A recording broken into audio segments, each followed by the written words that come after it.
Welcome back. Well, families need legal paperwork for a variety of reasons. And our next guest is here to help you go for the gold and make sure your legal affairs are in peak condition. Al Spiegel is a partner with the law offices of McLario, Helm, Bertling, and Spiegel. We're so excited to have you here. Good morning, Al.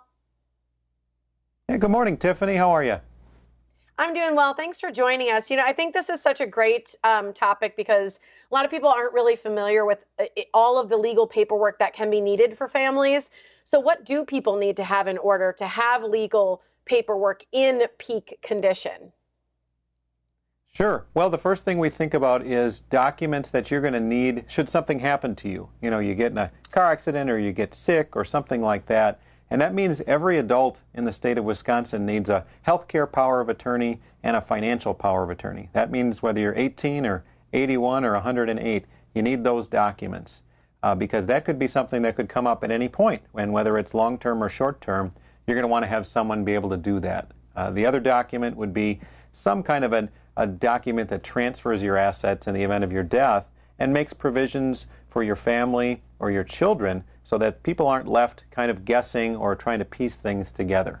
And then the final one is you're going to want to have written agreements for any kind of a business or a joint venture that you're involved in. I work with so many clients who have conflicts because they, own a car together with someone or rental properties with someone and they don't have things in writing, and that's just asking for conflict. Even if the two people who made the agreement are great friends, their families are going to have a hard time sorting it out if something happens to them. That is a great point. And I think the thing is, a lot of people don't like to think about bad things happening to them, right? So they think, I just don't want to go there. I don't want to think about it. And so I'll just wait. Isn't it less expensive if I just wait until something happens?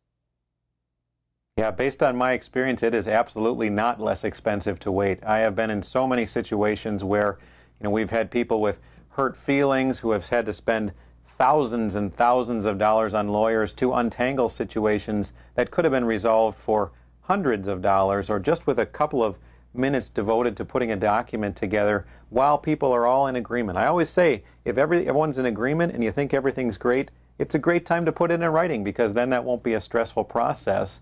And then as circumstances change, you're going to have a foundation to keep things on the up and up and keep everybody happy moving forward. So great. It makes it so easy that way. What about the ease of the internet? A lot of people will say, well, can't I just find this online, fill it out there and be done? Yeah, I always tell people if you love paying lawyers, do your documents online because it's going to give you the best opportunity to pay lots of lawyers to sort it out after the fact. The problem with documents online, first of all, they're not state specific. So you might be looking at a document that's made for Maine or Colombia or Kuwait or who knows where it's from or where it's for, if it's been prepared by a lawyer at all.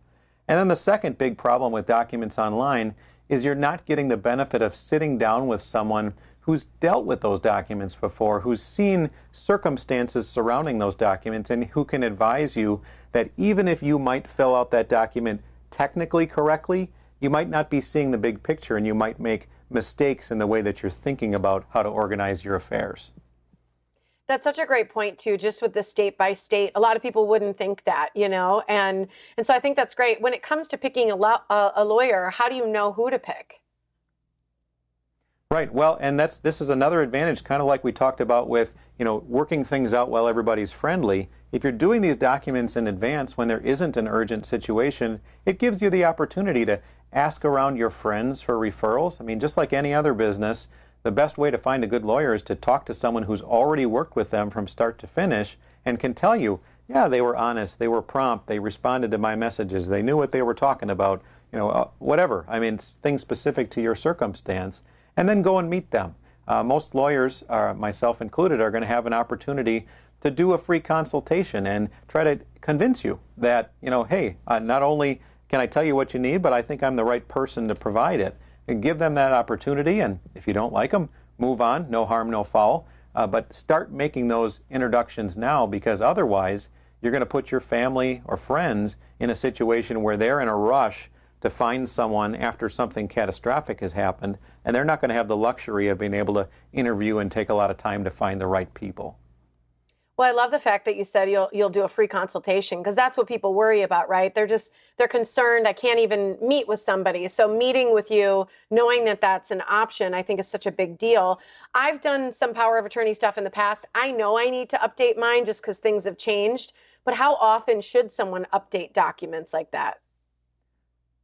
Sure. Our rule of thumb is 5 to 7 years, and it's for a couple of reasons. The first reason is because 5 to 7 years is the time, from in my experience, at which a lot of relationships are bound to change. So people that you were Hmm. close to might not be in your life anymore. People might be divorced or have moved or whatever's happened with them. So that's reason number one. And then reason number two is the actual documents have changed in that time. One example right now is documents prepared in the last 3 or 4 years are going to have a lot of information about what's called digital property. So digital photos, your social media accounts, all those kind of things, giving authorization for the people you've named to manage those things. If you have documents that are older than that, they probably don't have that language, and there's going to be a big hole in those documents should something happen. So true. Mine doesn't have it, so I know it's time. I think that's going to hit home with a lot of people. So we can call you Al. Absolutely. Just like Paul Simon said, yeah, you can call me Al. I won't call you Betty, but you can call me Al. Good to see you, Al. Thanks for joining us today. Yeah, God bless. You as well. To contact McLario, Helm, and Bertling and Spiegel law offices for your free consultation, just call him, Al, and give him a call at 262-251-4210 or go online to their website. It's mcclario.com.